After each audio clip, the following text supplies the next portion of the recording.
and we're going to move from objects to reconstruction paintings and illustrations, so looking perhaps at scenery and landscapes rather than particular objects.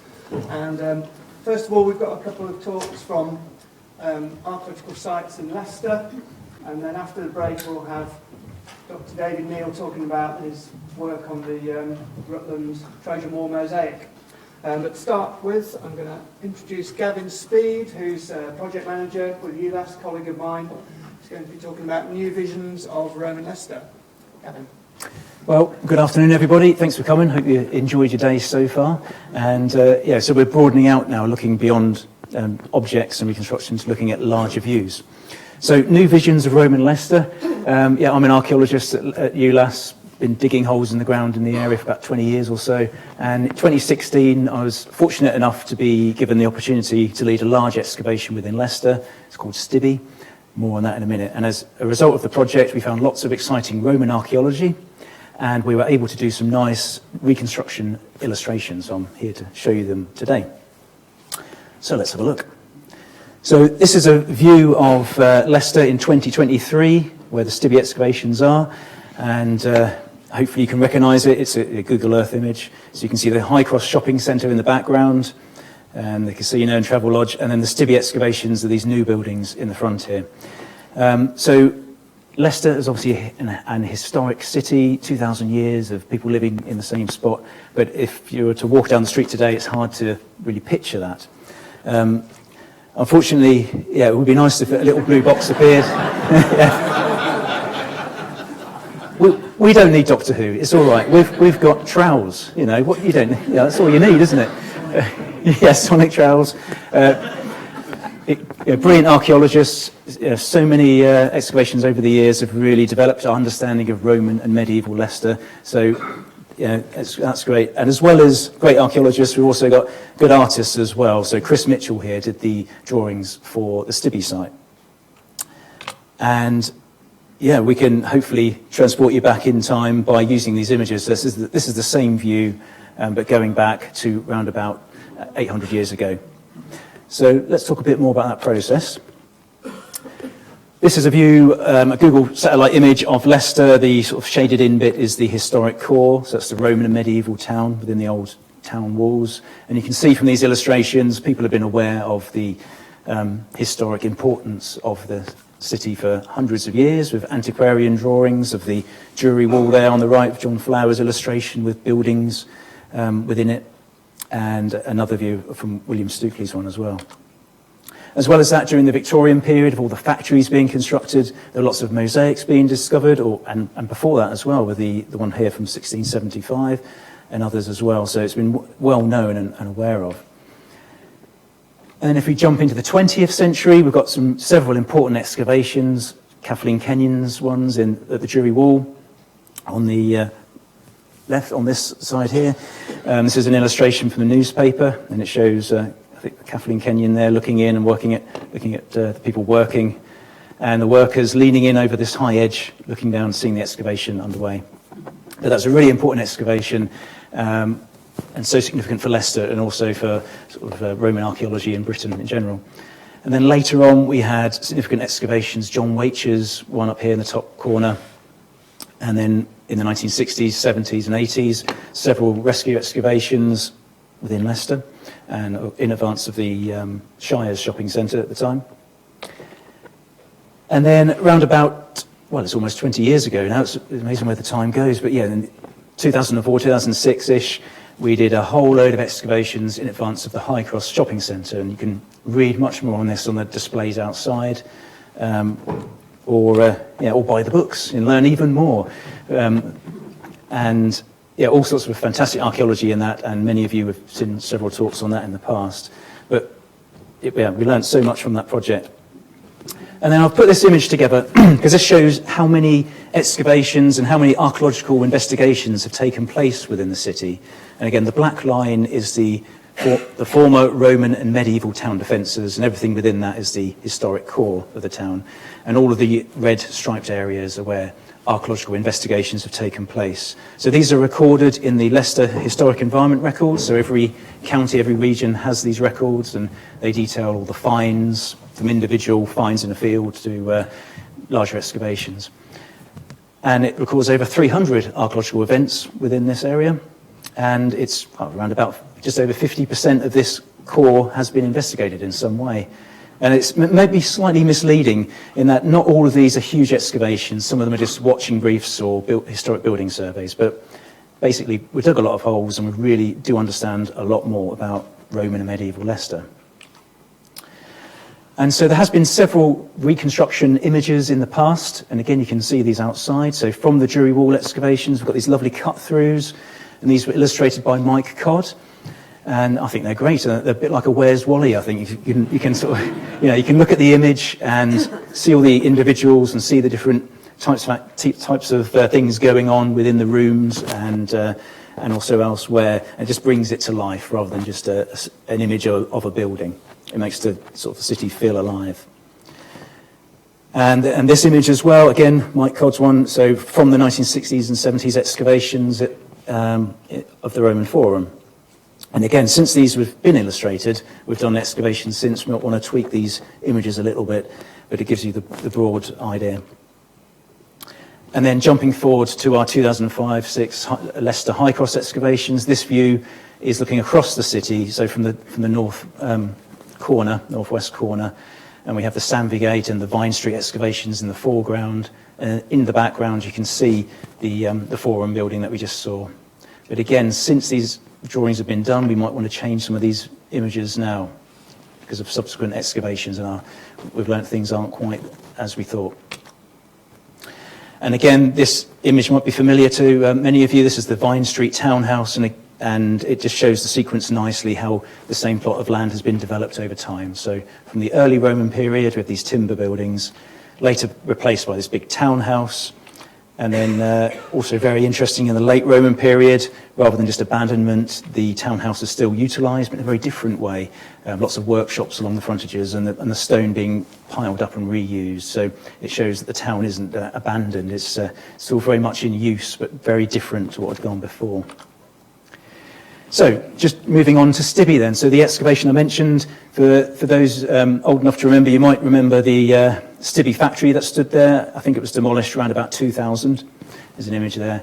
And it's named after George Stibby. So he was set up the business in the 19th century, making hosiery machinery. And it was a really big employer within Leicester, employing huge numbers of people, so very significant business. But business went abroad and machinery made elsewhere later on in the late 20th century. And so that was the end of the business, and it was sold. And then taken on by new owners, the Murphy family, and they've built some restaurants and hotels and office buildings. But they did take into account what we discovered, which is good. The architects listened to what we were telling them.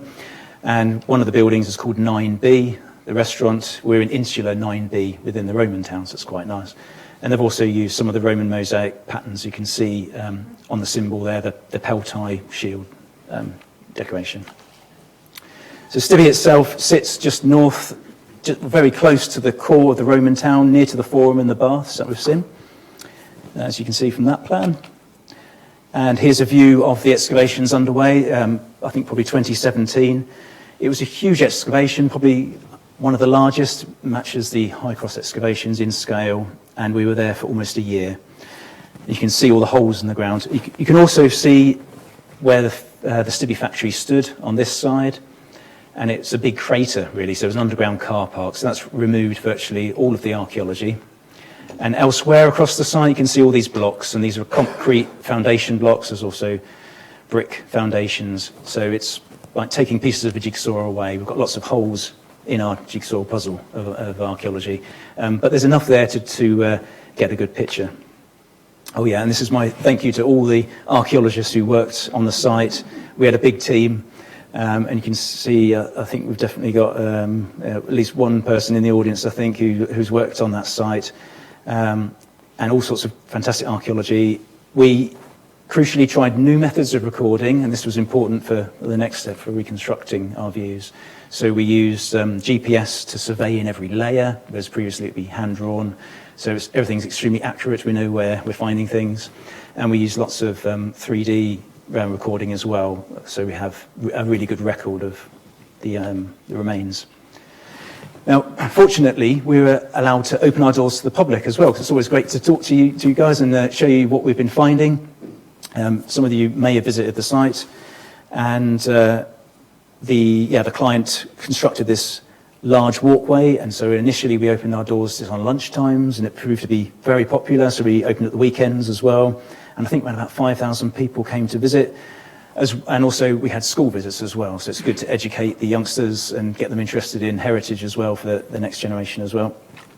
Now, I don't know what you think when you come to visit archaeological excavations. You may be quite optimistic. Maybe sometimes the remains are amazing and survive well, but not in every case. So some people may have visited expecting to see something like this.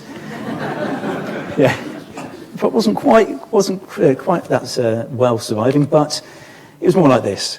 So it's great as a British archaeologist, or you have to use your imagination a bit more and try to picture what was there. So in this view, you can see the walls don't survive. We've just got trenches, and the stone has been robbed out and used in later medieval buildings. And the floor surfaces, we've got some survival. You can see the team are working on it, but lots of gaps as well from the later buildings. People are living in the same spot for 2,000 years. There's going to be lots of holes in things and lots of gaps. And just to say, this project finished in 2017. Since then, the specialists have been working, cataloguing and analysing all the finds, and we've got a lot of boxes of pottery and bone and all sorts of other objects. And we're getting there. We're almost there with it, and hopefully next year we'll get the report finished. But we have done some work on it, and this is just a very brief description of a couple of phases. We've got some very interesting, very early Roman archaeology, but I'll talk about that another time. I think for this phase, this is early 2nd century, so the town's become a civitas capital. We've got the street grid laid out, and we have several buildings next to the street. So you can see on my plan there, shows where the archaeology survived, and we have dashed lines for where we think wall lines would go. And what it actually looked like on the ground, you can see in the photographs there. It's too easy when you've got nice stone walls. Us archaeologists, we like to just look for stains and different colour soils in the ground. It's far more interesting. We like a challenge. So this is the kind of thing we were looking for. And you can see these are beam slots and post holes, just looking for the different colours to identify these. But it's not very engaging if we're trying to show the results to non-specialists. So the attempt was made to try and create a nice image of what we had. So I approached Chris Mitchell, as I said, worked with him on some other projects as well, a very talented artist, and is now draws digitally. So he has his pen, but it just goes straight onto a board into the computer. Initially, we started off with a very rough computer 3D model, isometric, looking this way. Created some blocks of the buildings. We had lots of discussions between us, getting the designs right, making sure what we're showing is accurate. But also we realised when you zoom out too much, you can start to see around the site. So we needed to bring in information from other sites, such as this red circled area. So I mentioned earlier John Waiture's excavations from the 50s, where he had a very early Roman townhouse. We've got the plans of that illustrated, and as well as the Free School Lane excavations during the High Cross excavations 20 years ago. And as we move through the process, we added more detail to it. You've got the forum in the background before it was fully developed, and we're getting a bit more detail on there. And this is early 2nd century Leicester. So you're looking down into the centre of the town. You've got the forum in the background, and you can see it's an interesting townscape. I don't know if you'd call this a town today. It's a very different kind of view. We've got lots of open space, livestock within the town, and crops being grown. So it's a very different view of a town. And these photos just show you where we've got the archaeology. So we've got, you can see in the photos there, the street gravels behind this archaeologist here, just compacted pebbles, replaced over the centuries in those two areas. And this building survived There's the showcase cinema to give you a sort of an indication of where we are. We've got beam slots and post holes in amongst the later Victorian factories. And on this side of the street, again, there's the archaeology. We had enough surviving to sort of piece together the plans. And crucially, we used our survey data to create this image initially. So it's not just artistic license. We try to create it as accurate as possible. We're getting the perspective right and the size of the buildings. So if we jump forward another 100 years into the early 3rd century, it's a very different townscape. So this is our plan from Stibby. You can see the timber buildings have been replaced by masonry buildings, or at least masonry footings, and it's got a lot busier. So again, we went for the same view again, so you can try and see the change over 100 years. Added some blocks to where popped up the blocks where the buildings are, and there's a very sort of crude initial one. You can see it's very different to our earlier view, because throughout the 2nd century, particularly from the mid to late 2nd century, there was a real building boom within the town, and lots of public buildings were constructed, and as well as private buildings. You can see the plan has developed some more now, got some more details, and there's the final colour version as well. And you can see very different townscape. There are still open spaces, so again in the background, this is our Free School Lane High Cross excavations where I was a supervisor, and you can see we didn't find very much Roman evidence there, maybe a building or two, but lots of open space. But certainly for the Stibby excavations, we've got a very busy built-up area now. And we'll have a quick look through the different buildings. So the 3 largest buildings were these 3 large townhouses, so similar to the Vine Street townhouse that you saw earlier, and these are just a bit closer to town really, and kind of have slightly different designs to them. This one here survived very poorly. We only had small strips, so you can see on the photograph there's a floor surface that's falling away into medieval pits, and just a small strip of survival along here, but we managed to get parts of it surviving.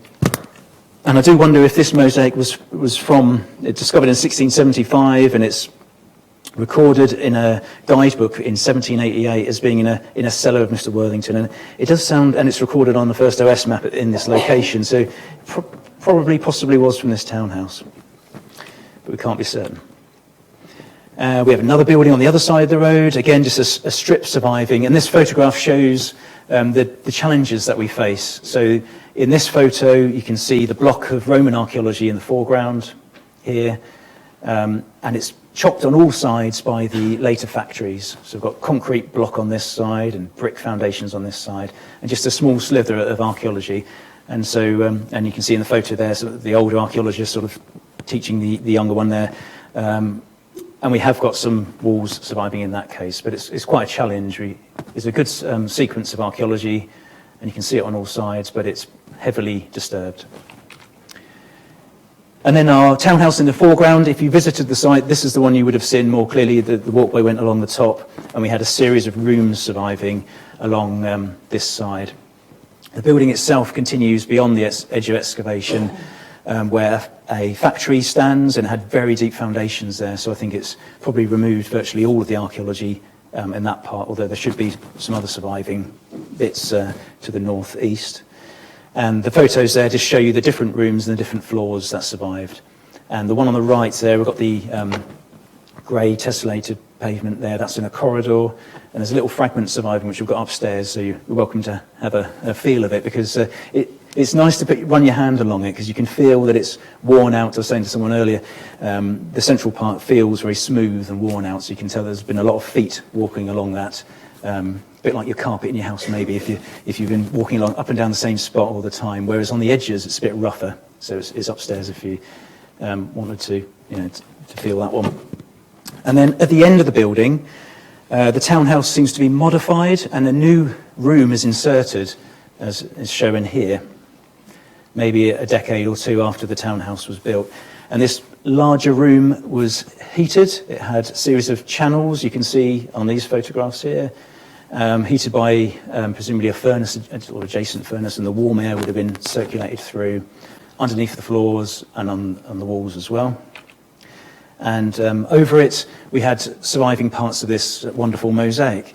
And as I was saying, we only had small parts surviving, but we were lucky to get any surviving because of the factories and the medieval pits and the buildings and all the later activity. Initially, we only found one small slither, and we extended it. We had all sorts of challenges like live sewer pipes coming in and hanging around, which really wasn't very glamorous at all.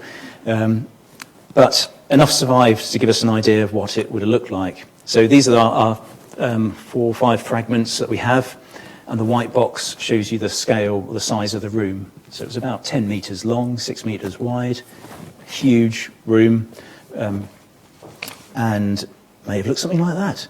The pattern repeats itself, so it's quite, you can sort of work out roughly what it would have looked like, although we will never know what what would have contained within that central image. And I wanted to do one final drawing looking inside this room. It's nice to see the general townscapes, but also looking inside is a good thing to do as well. And rather than just a single image of some Romans relaxing, eating grapes, I wanted to sort of show it maybe, I don't know, from an archaeologist's perspective, or just to sort of cut through in white cod kind of style we saw from the earlier images, to see how the building was constructed. So there's the initial sketch. That's with the floor inserted in, and there's the final version. And you can see, obviously, it never would have really looked like this, but just showing all the different stages of work taking place at the same time. So you can see the cut through of the stone walls themselves with the tile coursing, and you can see the floor as well with the channels, as I was saying, the warm air would have circulated through them, and also through the tiles in the walls as well. You can see the mosaic being laid and the walls being painted. We did have some surviving painted wall plaster as well, in fairly small parts because it had collapsed onto the floor as well. And oh yes, the owners. Yeah, so I've put them as quite older people who own this huge building. It's a central location, prime location within Roman Leicester. Huge building with these amazing floors. It would have been extremely wealthy owners. And I've shown them wearing objects that we found. So the lady's wearing a jet bracelet, which had gold, sort of tiny gold wrapping around it as well. And then the owner, the man there, is holding his key handle. Now, some of you may have seen this amazing object already from what we've shown in the past, but when we first found it, similar to what the talks earlier, when we first found it, we didn't think too much of it, perhaps. We thought, oh, this is a strange metal object. What on earth is this? And once it was conserved, we could see it was an astounding object, sort of unique, really. There are other key handles found elsewhere within Britain and the Empire, but nothing as elaborate as this one. And yeah, incredible piece, really. And yeah, it made the media as well, and may have gone a bit over the top about interpreting it, but essentially it shows yeah, and when we were first cleaning it up, you could see this face first appearing at the top, so we knew then it was very interesting. But you have this male figure on the top. He has his hair combed back, bulging eyeballs, and a big beard. He's wearing trousers and sandals and a big belt, so it's quite a non-Roman sort of barbarian-type figure. And he is in combat with a lion, a slightly reduced scale lion, but still is in combat with it on the top. And then they're standing on the heads of 4 other individuals, 4 young males, who all seem intertwined in some sort of, very much intertwined. And there's the figures. There's a larger one who seems to be protecting some of the smaller ones. And we wrote an article for Britannia on this, if you want the journal, if you wanted to read more detail on this one. But an incredible piece, and it was found deliberately. It seems to be deliberately. It was found within a floor surface, or just below a floor surface. So later on in the townhouse, in one of the rooms, the floor was relaid, and this object was found beneath it, within the make-up floor. I presume it was deliberately placed. It's like a ceremonial piece. But without the key.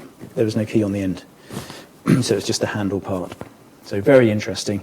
And it seems to have connotations or connections with, as the Times went over the top a bit about, perhaps, but connotations that the owner or whoever had this object may have had connections with entertainment industry within the Roman period, so theatres, amphitheatres, that kind of thing.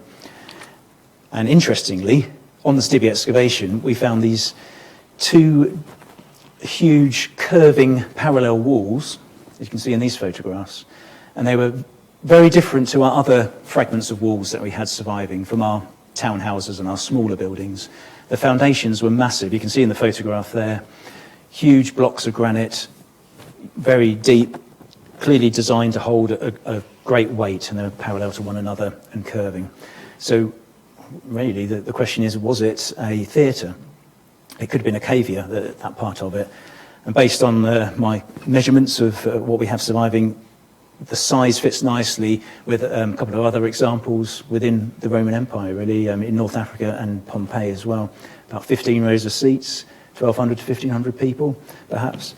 So, again, chose to illustrate that within the later drawing as well. And I wanted to show it under construction, just to show, if you go to any city, any town today, there's always some cranes up somewhere. There's areas of the town which are being developed, and there's areas that are perhaps more run down. And in this image, it does show that. We've got building work going on, people living in posh townhouses, but next door there's a pigsty, and just next door there's no buildings going on. So a real mixture and active city. And there's various other objects found, which shows that there's a theatre or some sort of entertainment within Leicester, or certainly these objects are coming from elsewhere. And that's really the end of my talk today. So just a quick run through, and I hope you enjoyed it. And yeah, if you've got any questions, and if you want to see the images as well, they're upstairs if you want to have a good look at them. And yeah, thanks very much, everybody.